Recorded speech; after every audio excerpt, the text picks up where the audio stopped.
présentation va se faire en 3 temps. En fait, il y a 3 préoccupations principales qui me semblent surgir quand on parle de profilage et intelligence artificielle. Il y a d'abord la question de ce qu'est l'intelligence artificielle en elle-même et qui, de fait, peut conduire à du profilage dans son mode de fonctionnement en tant que tel. Donc, je voudrais mettre l'accent là-dessus d'abord pour montrer que la tâche va être particulièrement difficile dans ce domaine technologique, peut-être plus difficile que dans d'autres domaines. Le deuxième point va se consacrer à quelques cas concrets de problèmes de profilage, hein, quelques preuves finalement qu'on a de bonnes raisons de se préoccuper des liens entre l'IA et le profilage, voire la discrimination. Et je prendrai l'exemple de la reconnaissance faciale, qui est certainement la technologie la plus inquiétante aujourd'hui, ou en tout cas une des plus inquiétantes. Et enfin, dans un troisième temps, j'essaierai de voir quelles ont déjà été les réactions du droit jusqu'à présent. Donc, droit canadien, je ne parlerai pas du Québec aujourd'hui.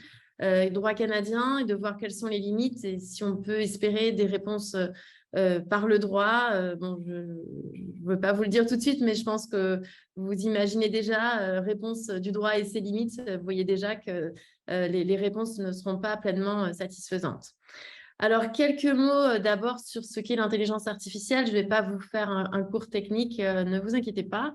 Mais je voudrais quand même rappeler que finalement, quand on parle d'intelligence artificielle dans le domaine social, hein, dans sa mise en œuvre dans différents champs de la société, de la vie sociale, on pense plutôt le plus souvent à des systèmes décisionnels automatisés qui n'intègrent pas nécessairement de l'IA dans le sens où ce ne serait pas forcément des systèmes très sophistiqués, auto-apprenants, qui échapperaient totalement au contrôle des individus qui les conçoivent ou qui les mettent en œuvre. Comme on nous dit souvent, on nous dit que c'est très opaque, très compliqué, que le système apprend et qu'il détermine lui-même ses objectifs et les meilleures décisions à prendre. Ça ne se passe pas toujours comme ça. L'IA, la plupart du temps, on définit quand même des objectifs et on est quand même censé vérifier la cohérence des résultats et on est censé aussi vérifier la stabilité des résultats, même si le système peut être évolutif. Et on est aussi censé considérer les données. J'y reviendrai. En tout cas, je pense qu'on peut se mettre d'accord, quel que soit le système, sophistiqué, pas sophistiqué. Quand on parle de système décisionnel automatisé, il peut s'agir de simples systèmes experts qu'on connaît depuis très longtemps, qui sont au contraire très contrôlés par les personnes qui les mettent en œuvre. Donc, ça peut vraiment, encore une fois, ça peut vraiment porter sur des techniques assez variées. On parle d'ailleurs d'intelligence artificielle au pluriel. Mais ce sur quoi on peut se mettre d'accord, c'est plutôt de savoir à quoi vont servir ces systèmes. Et c'est là qu'on voit vraiment leur impact sur la société finalement. Ces systèmes vont permettre de faire des prédictions, de formuler des recommandations ou de prendre des décisions ou d'aider à la prise de décision. Donc évidemment, les prédictions, on en a besoin à plein d'égards tous les jours en matière de météorologie par exemple, en matière d'urgence ou en matière de terrorisme par exemple. On essaie de faire des prédictions en matière de sécurité.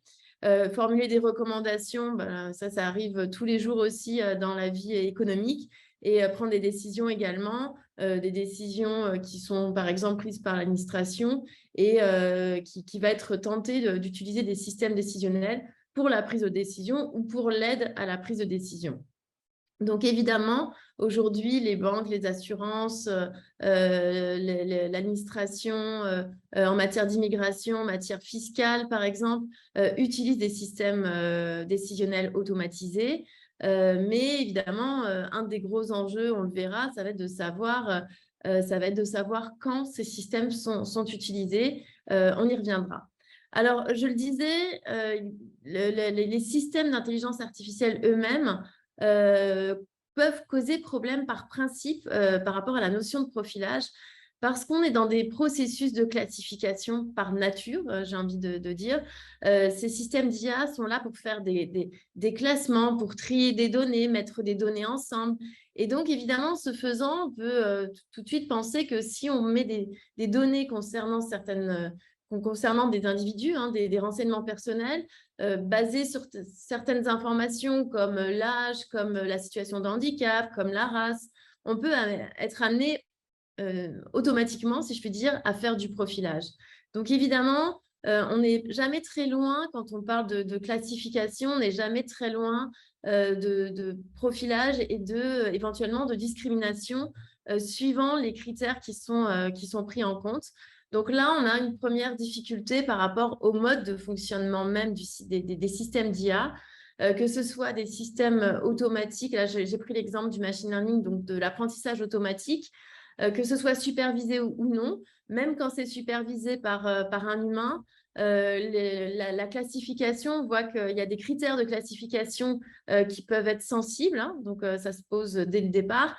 Et si l'apprentissage est non supervisé, donc c'est la machine elle-même, le système lui-même qui va mettre ensemble un certain nombre de données pour faire des clusters, parce que la machine s'aperçoit qu'il y a des informations qui marchent ensemble. Là aussi, on peut être amené à faire du profilage parce que ce sont peut-être des données qu'il est risqué de mettre ensemble. Ça peut aboutir à certains résultats discriminants. Donc déjà, par hypothèse, j'ai envie de dire, l'IA pose des questions de critères, de paramètres, de données qu'il faut mettre ensemble ou pas, qu'il faut classer ensemble ou pas. Et c'est un premier enjeu à considérer, me semble-t-il. Ensuite, bien sûr, les données d'apprentissage ou les données de test, avant même que les systèmes soient déployés, on en parle très souvent. Et quand on voit qu'il y a des situations de biais ou de discrimination, c'est la plupart du temps tout simplement parce que les données d'apprentissage ne sont pas suffisantes, ne sont pas bonnes. Il y a des surreprésentations, des sous-représentations. Là, je vous donne l'exemple des féminicides, où on sait qu'on manque énormément de données. Surtout dans certains pays, on pense beaucoup au Mexique en particulier. Et là, évidemment, on peut être amené à faire, si on fait de l'IA pour essayer d'anticiper, par exemple, de prévenir des risques pour les femmes, si on n'a pas suffisamment de données, les résultats ne seront pas bons et ne seront finalement pas très utilisables. Donc, la question des données, de la représentativité, de la qualité des données est extrêmement importante. Et on voit que sur des questions de genre ou des questions liées aux races ou à la discrimination de certaines populations comme les peuples autochtones, par exemple, on voit qu'il peut y avoir un problème de manque d'information, tout simplement parce que les données, on ne veut pas renseigner certaines données, parfois c'est volontaire, parfois ça ne l'est pas, c'est juste que certaines populations étaient un peu ignorées, mises de côté pendant longtemps et donc vont être sous-représentées. À l'inverse, on va voir aussi des populations surreprésentées. En prison, on sait que les populations les populations de couleur, les populations autochtones sont surreprésentées. Et quand on va entraîner des systèmes de calcul de risque de récidive, il risque d'y avoir là aussi un biais de race lié au fait qu'on a beaucoup de données sur des personnes emprisonnées dans ces communautés spécifiquement. Donc, évidemment, les données, la représentation de la population, c'est un enjeu très important quand on fait de l'IA. Sinon, on tombe encore une fois dans des risques de profilage et de discrimination.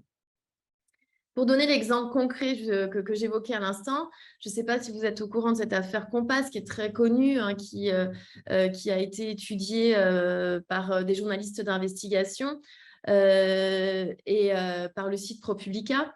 Et en fait, dans cette affaire, le Compass est un logiciel américain, un logiciel de calcul du score de risque de récidive pour essayer de faire une espèce de justice dite prédictive, tout ça entre guillemets. Et donc, on essaie d'anticiper, de calculer le risque de récidive par rapport à certaines catégories de population. Et là, le danger, un autre danger qu'on peut voir apparaître, ce n'est pas simplement la question des populations caucasiennes versus populations noires, ni même la question des données. Mais là, ici, le problème majeur dans cette affaire, c'est la question de la façon de comprendre les résultats. Dans l'utilisation de ce système, on avait le même score pour les populations noires et populations blanches, donc admettons 10% de risque de récidive. Donc ça apparaissait non biaisé, non discriminant. Mais ensuite de ça, il faut aller plus loin. et considérer l'impact de ces 10% d'erreurs, c'était 10% d'erreurs, il faut se demander si le système se trompe en faveur ou en défaveur, et c'est la question des faux positifs ou faux négatifs. Et donc là, on s'est rendu compte que oui, même taux d'erreur, 10%, mais pour la population caucasienne, on se trompait en faveur. Donc ça veut dire qu'on estimait que la population, que les personnes n'allaient pas récidiver, alors qu'en réalité, elles récidivaient. Alors qu'à l'inverse, ces 10% d'erreurs, on maintenait en prison des personnes qui n'auraient pas récidivé. Et dans ce que je suis en train de dire, on voit aussi une autre faiblesse dans les calculs des taux d'erreur, c'est que souvent, ce sont des preuves négatives à apporter, c'est-à-dire la preuve que l'on n'aurait pas récidivé, ce qui est une preuve quasiment impossible à apporter. Donc, vous voyez, sans trop rentrer dans les détails techniques, on voit que la façon d'interpréter les résultats et ce que les résultats nous disent est aussi très importante pour éviter des erreurs, pour éviter des discriminations et pour éviter de mal interpréter parce qu'on aurait un biais, soi-même un biais cognitif ici. Doit s'ajouter aussi, quand on a affaire aux intelligences artificielles ou aux technologies de manière générale, ce qu'on appelle les biais d'automation.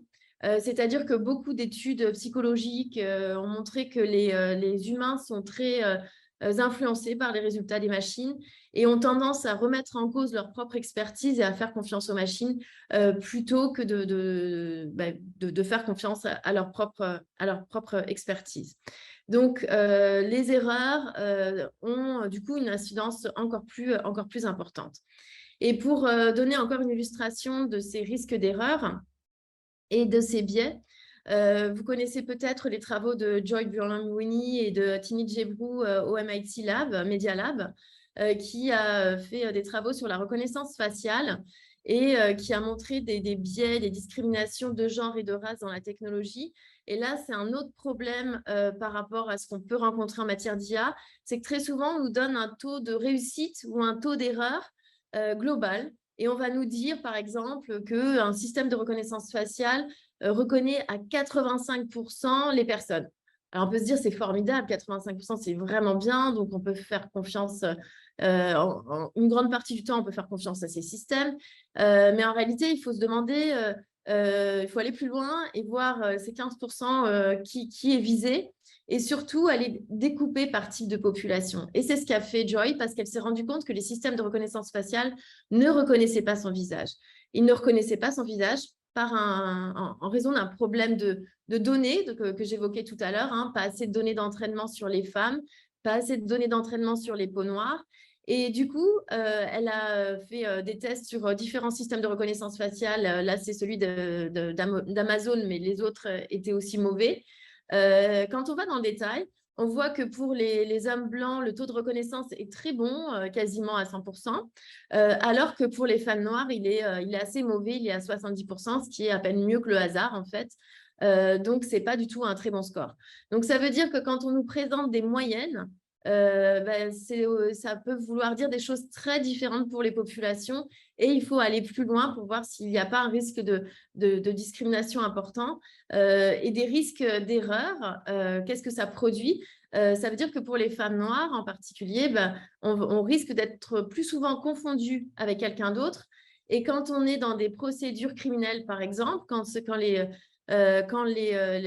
outils de reconnaissance faciale sont utilisés comme mode de preuve dans des enquêtes, par exemple, ça peut être ensuite très difficile de renverser cette charge de la preuve et de bénéficier de la présomption d'innocence parce que un système nous aura faussement accusé d'avoir commis telle ou telle infraction. J'y reviendrai dans les exemples. Alors, tout ce que je viens de vous dire, je vais passer très vite sur la littérature, mais tout ce que je viens de vous dire est extrêmement bien documenté depuis plusieurs années. Roua Benjamin a beaucoup travaillé sur ces questions de biais et de racisme. Elle travaille à Princeton University sur ces questions. Safia Noble également. Elle a fait tout un travail sur la représentation des femmes dans les algorithmes de recherche de Google. Également aussi, Virginia Eubanks a travaillé sur la pauvreté et sur l'impact des systèmes automatiques et la discrimination et l'exclusion que ces systèmes produisent. Et pour résumer le tout, si je puis dire, c'est Cathy O'Neil qui a beaucoup travaillé sur les incidences sociales de manière générale des systèmes automatisés. Tous ces exemples, toute cette littérature vient des États-Unis. Et bien sûr, c'est toujours très confortable de se dire que ailleurs, en Europe ou au Canada, on ne subit pas ce genre de système et donc il n'est pas nécessaire de trop s'inquiéter.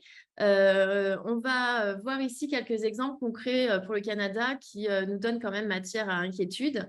Je vais prendre l'exemple de la reconnaissance faciale, comme je vous le disais, parce que c'est vraiment une technologie inquiétante, disons-le. Et ce qu'on peut dire des deux cas principaux que je vais vous présenter, c'est qu'on peut s'inquiéter d'un manque de transparence, des risques d'erreur et des discriminations et profilages, évidemment, que ces systèmes peuvent engendrer. Alors, un mot sur ce qu'est la reconnaissance faciale.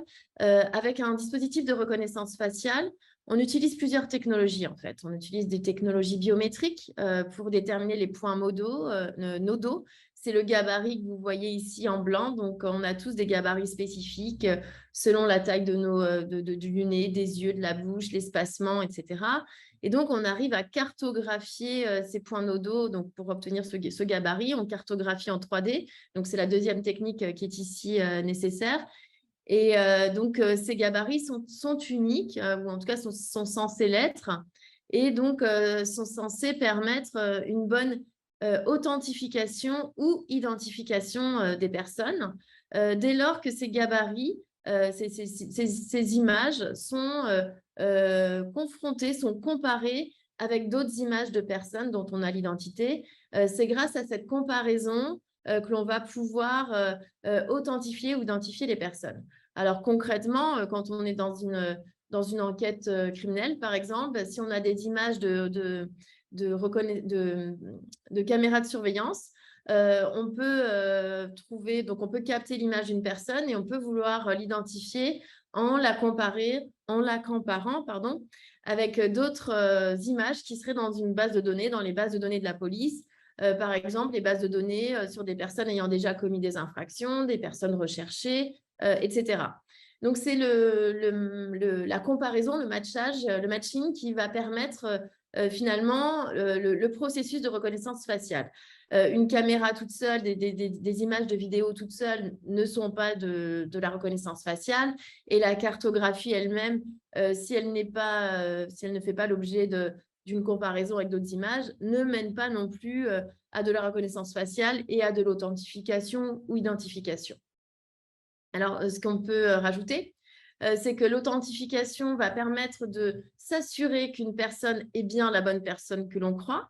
Donc, ça veut dire qu'on a déjà l'identité de cette personne que l'on vérifie. Alors que l'identification, c'est l'hypothèse où on ne connaît pas la personne. Donc, l'hypothèse de la caméra de surveillance, on ne sait pas qui est cette personne dans la rue, par exemple, et on va chercher à l'identifier. Évidemment, les incidences ne sont pas les mêmes. L'identification va plus loin, donc est plus inquiétante. Et quoi qu'il en soit, vous l'aurez compris, il faut des images, il faut des visages, il faut des photos. Et bien sûr, ces images sont des données à caractère personnel, des renseignements personnels, et sont même des renseignements personnels particulièrement sensibles, puisqu'avec une image, on peut connaître le genre, ou le genre supposé en tout cas. On peut connaître la couleur de peau, on peut identifier à peu près l'âge de la personne. Donc, ce sont quand même déjà des éléments très importants dans le sens d'un profilage. Donc, c'est pour ça que la reconnaissance faciale me paraît particulièrement importante, me paraît être une technologie à avoir particulièrement à l'œil, particulièrement intrusive pour les individus. Alors, premier exemple dont je vais vous parler, un exemple qui date du mois de septembre. Vous en avez peut-être entendu parler. Le Toronto Star en a parlé, mais ce n'est pas le seul média à l'avoir fait.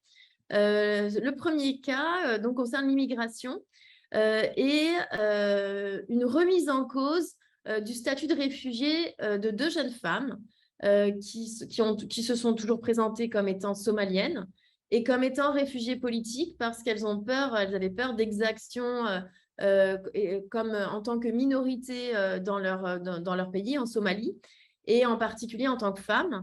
Elles risquaient de subir des exactions liées au genre et à leur sexualité également. Et donc, elles ont obtenu le statut de réfugié politique au Canada, l'une en 2017, l'autre en 2018. Et ces deux femmes se connaissent parce qu'elles ont été ensemble à l'école. Et leur statut de réfugié a été obtenu et documenté à l'époque, notamment sur des témoignages et sur le témoignage mutuel qu'elles se connaissaient. Et donc, que se passe-t-il en décembre, est remise en cause leur statut de réfugié.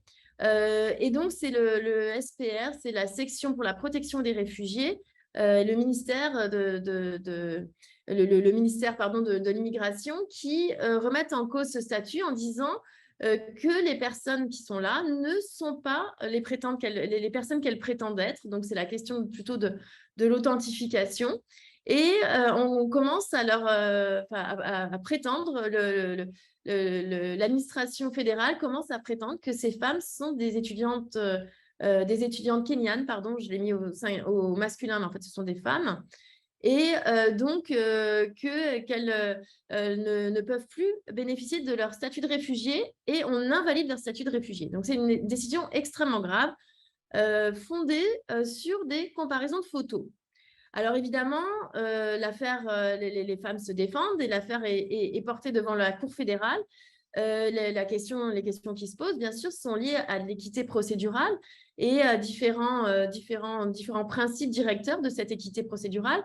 Et les deux questions majeures qui se posent, c'est de savoir si effectivement on peut penser qu'il y a une erreur dans le statut de réfugié en se basant sur des comparaisons de photos. C'est le premier point. Et est-ce que cette conclusion d'erreur cette conclusion d'erreur est-elle raisonnable ou pas? Donc, faut-il vraiment remettre en cause leur statut?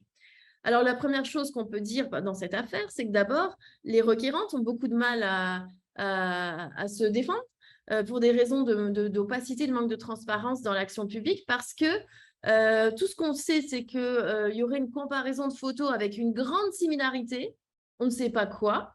Grande similarité, on ne sait pas ce que ça veut dire. Donc, il n'y a aucun détail sur le fait de dire, je ne sais pas, les nez sont les mêmes, si on regarde les points nodaux, les gabarits, ce sont les mêmes, etc. Donc, on n'est même pas vraiment sûr d'avoir affaire à de la reconnaissance faciale. En tout cas, ce n'est pas admis par l'administration. C'est simplement présumé. Alors, est-ce que c'est un agent qui regarde les deux photos et qui dit elles se ressemblent, ces photos, ces personnes se ressemblent? Donc, c'est très, très obscur. On sait que les services d'immigration utilisent la reconnaissance faciale dans les bornes automatiques des aéroports, mais il a toujours été dit que dans les dossiers d'immigration, tel n'était pas le cas, donc on ne sait pas vraiment. Et en plus, en tant qu'agence fédérale, les services d'immigration bénéficient du privilège des autorités de ne pas divulguer leurs sources de comparaison, leurs méthodes d'enquête, en se prévalant de la loi sur la protection des renseignements personnels, alors sur un mauvais article, et du coup, le juge requalifie en désignant le bon article dans le cadre des investigations, et précise que leur privilège de ne pas divulguer leur méthode d'enquête n'est cependant pas une exemption absolue et qu'il faut des raisons concrètes pour ça. Donc, le juge estime qu'il aurait fallu que l'immigration donne un peu plus de détails sur les outils, sur comment le calcul se fait, comment la comparaison se fait. Les similarités, ça ne veut rien dire, honnêtement. Quels outils sont utilisés? Quelle compagnie? Est-ce qu'il s'agit de la compagnie Clearview AI? J'en reparlerai plus tard, c'est important pour d'autres raisons. Et donc, finalement, et dans cette affaire aussi, les requérantes citent les travaux de Joy Bulamwini en disant « Attention, les taux d'erreur sont particulièrement élevés pour les femmes dont la peau n'est pas blanche, hein, pour les femmes à peau sombre. Donc, attention à tout ça. Et donc, comme on n'a pas de détails techniques sur la comparaison, finalement, on ne peut pas vraiment attaquer. Et donc, sur le premier point, le juge estime que le fait d'admettre ce mode de preuve est assez discutable, d'autant que c'était un mode de preuve clé central de la décision de remettre en cause, d'annuler le statut de réfugié. Quant au caractère raisonnable, là, les questions de similarité comme je le disais, n'ont pas été détaillées. Donc, le doute raisonnable qu'on peut avoir par rapport à la situation de ces femmes est important. Donc, la remise en cause, la conclusion de l'immigration est déraisonnable parce qu'il n'y a pas vraiment eu de justification. Donc, c'est du point de vue de la preuve et de l'équité procédurale, la question de la transparence, la question de l'explicabilité, la question de la justification, toutes ces questions-là n'ont pas été vraiment traitées. Et donc, l'affaire, la décision de remettre en cause le statut d'immigration, enfin le statut de réfugié, la décision est annulée et l'affaire est à nouveau renvoyée devant la section pour la protection des réfugiés.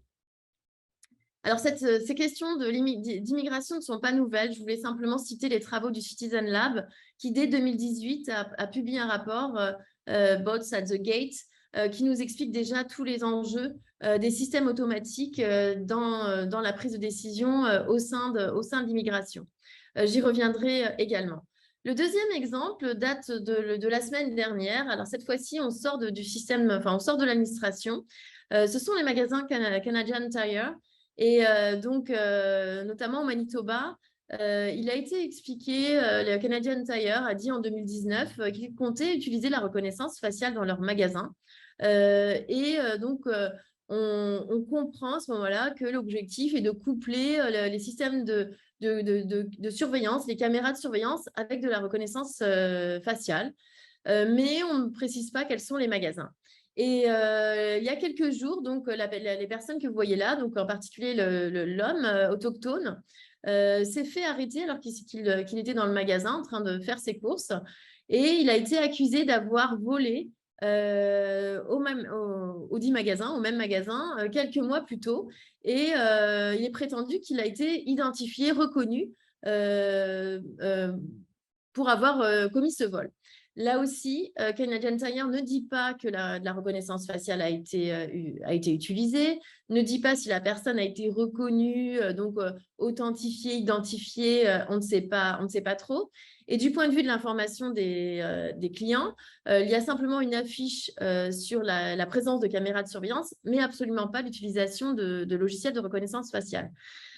Pour l'instant, Canadian Tire ne commente pas ni l'utilisation de ces caméras, enfin en tout cas ne le reconnaît pas. Et on voit ici toute la faiblesse tout le désarroi dans lequel peuvent être les personnes parce que finalement, si rien n'est avoué, on est reconnu, comment peut-on se défendre si on ne sait pas par quels moyens on a été reconnu? Comment peut-on contester ces moyens-là? C'est évidemment absolument impossible. Et ce qu'il faut dire autour de cette affaire, c'est que la personne était particulièrement surveillée parce qu'elle était autochtone et il semblerait que ce soit vraiment un des objectifs principaux, c'est de repérer les vols, mais de surveiller tout particulièrement certaines populations que l'on estimerait vouloir commettre plus souvent de vols, évidemment du point de vue de l'entreprise. Alors, quelles sont les réponses du droit par rapport à ces deux enjeux différents? Je vous ai donné un exemple dans le secteur public, dans l'administration, et un exemple dans le secteur privé, parce que les législations ne sont pas les mêmes, donc selon si on est dans un cas ou dans l'autre, du point de vue de la protection des renseignements personnels, que ce soit au niveau provincial ou fédéral. Mais dans les deux cas, ce sont les lois fédérales qui ont vocation à s'appliquer. Donc, j'ai pris des cas qui nous permettaient de simplifier la mise en œuvre du droit. Alors, s'agissant du secteur privé, actuellement, il y a un projet de réforme de la législation fédérale sur la protection des renseignements personnels dans ce secteur-là.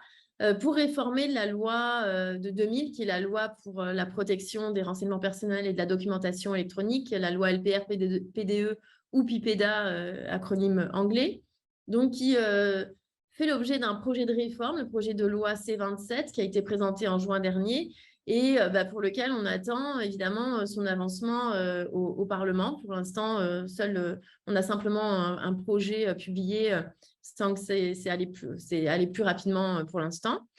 Et en revanche, cette législation ne s'applique pas au secteur public, Et pour le secteur public, c'est la législation sur la protection des renseignements personnels qui date de 1985 et qui donc est bien antérieure au système d'IA et au système automatisé.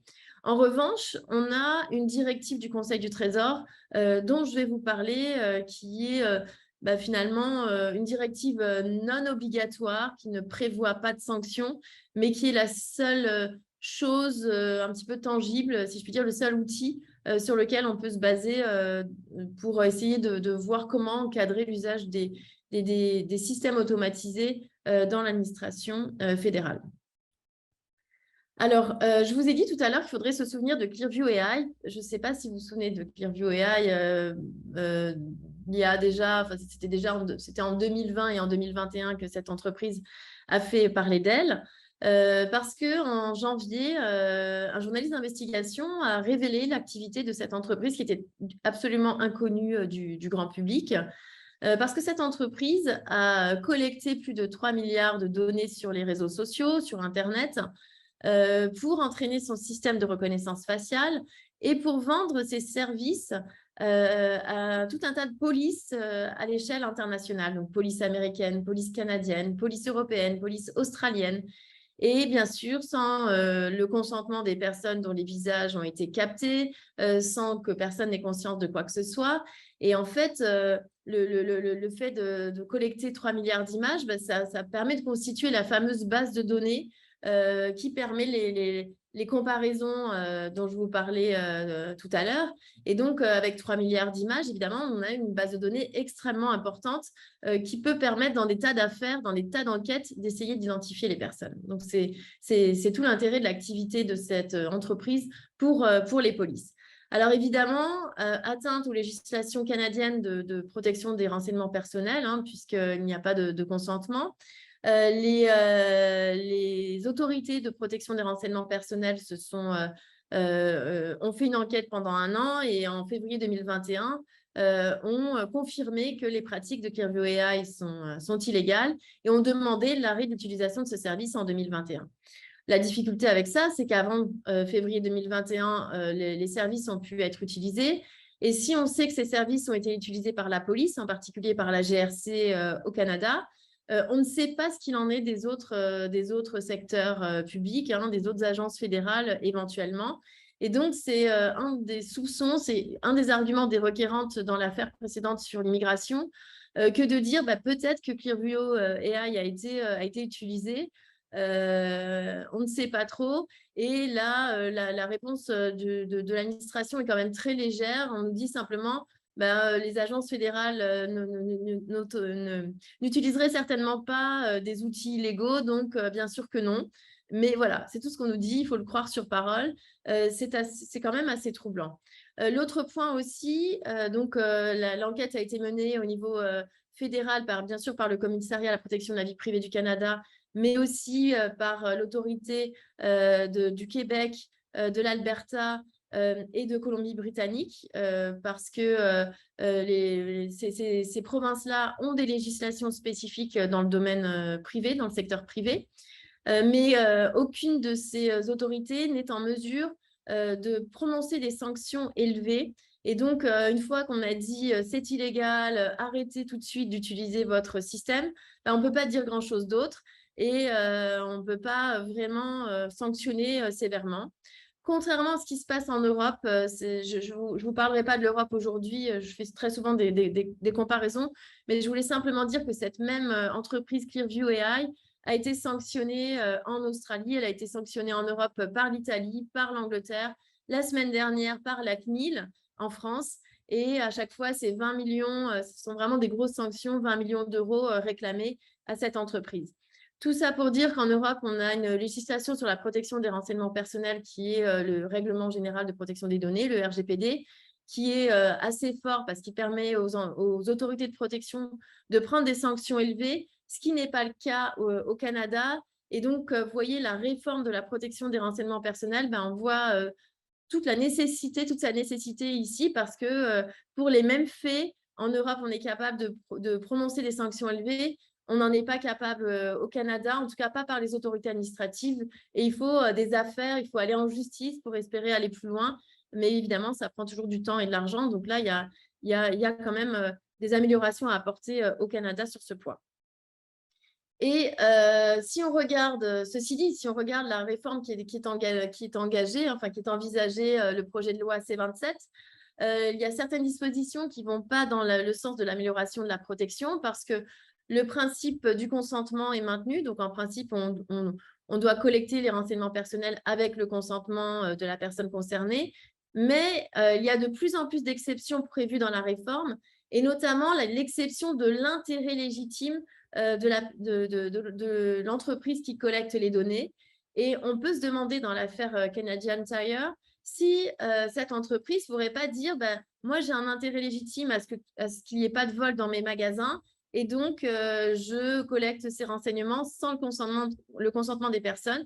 Sinon, je n'arriverai pas à capter les voleurs. Le débat est ouvert, hein, évidemment, ce n'est pas l'interprétation que je prône, mais je vois bien le risque ici d'utilisation de cet argument.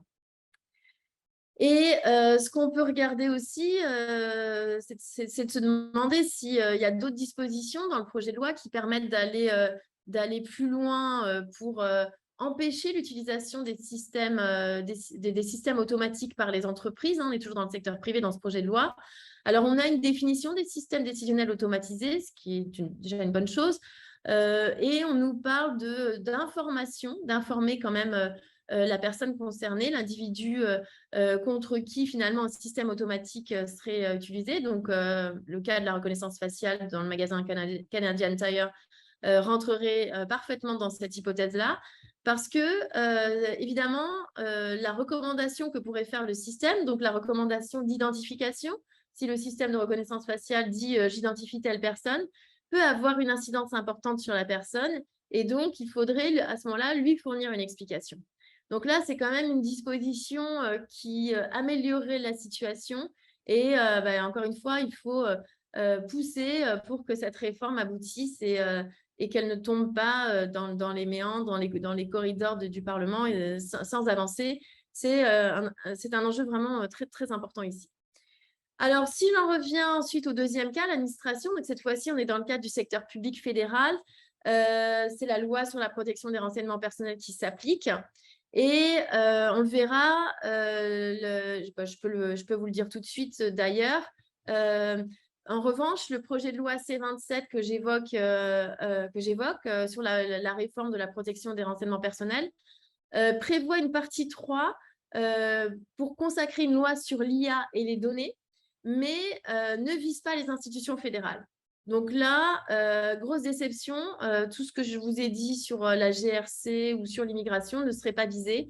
Donc, on est obligé de s'en remettre à quelque chose d'un peu limité, la directive sur la prise de décision automatisée qui a été adoptée par le Conseil du Trésor et qui s'applique aux agences fédérales en excluant quand même certains domaines comme le domaine pénal, mais qui s'applique à l'immigration et qui invite à adopter, à évaluer des systèmes automatiques pour en évaluer les risques. Et donc là, ce qu'on nous dit, c'est sur le site même de l'immigration, d'Immigration Canada, on nous dit qu'on utilise effectivement des systèmes automatisés, mais uniquement pour le triage des dossiers, pour aider les agents, absolument pas pour prendre des décisions, et uniquement pour du triage de dossiers. On n'est pas du tout en train de parler d'utiliser des systèmes automatiques pour voir si on a affaire à des vrais réfugiés politiques, pour comparer des images, pour faire de la reconnaissance faciale. Pas du tout. Ce sont simplement des systèmes de triage de dossiers, donc ce n'est pas de la reconnaissance faciale. On n'est pas du tout dans le cas, dans l'hypothèse du cas précédent. Et donc, on nous dit, dans le cadre de ces outils de triage, on a fait une évaluation d'incidence algorithmique. Et donc, dans l'outil d'évaluation du Conseil du Trésor, il y a différentes catégories de risques. Là, c'est un risque modéré en l'occurrence. Et donc, on a pris des mesures. Il n'y a pas de difficulté. Puis, de toute façon, il y a toujours un humain, un être humain, pour prendre les décisions. Ça n'est que de l'aide à la décision. Donc, voilà ce que nous dit l'immigration aujourd'hui, mais rien n'est dit, encore une fois, sur l'hypothèse soulevée par le cas que j'évoquais tout à l'heure. Donc, y a-t-il un manque, enfin, y a-t-il une volonté de dissimuler certaines informations? On ne sait pas. En tout cas, il y a un certain manque de transparence à coup sûr. Voilà, d'autant plus, encore une fois, que le projet de loi qui vise quand même l'IA et les données ne va s'appliquer qu'au secteur privé. Donc, on n'aura pas plus de moyens avec l'adoption de ce projet de loi C27 et la réforme de la protection des renseignements personnels. Donc, vous voyez, on reste quand même avec des questions, des doutes, même dans un cadre, même dans l'hypothèse où il y aurait quand même un petit cadre légal ou un cadre, le cadre de la directive. Et aujourd'hui, je pense qu'on peut vraiment s'inquiéter du profilage qui peut être mis en œuvre au travers de la reconnaissance faciale, tout simplement parce qu'il n'y a pas de loi sur la reconnaissance faciale pour encadrer son usage, ce qui me paraîtrait pourtant complètement nécessaire. Voilà, je vais m'arrêter là parce que je pense que j'ai beaucoup parlé. Voilà, j'ai terminé et j'ai hâte de vos questions. Merci beaucoup.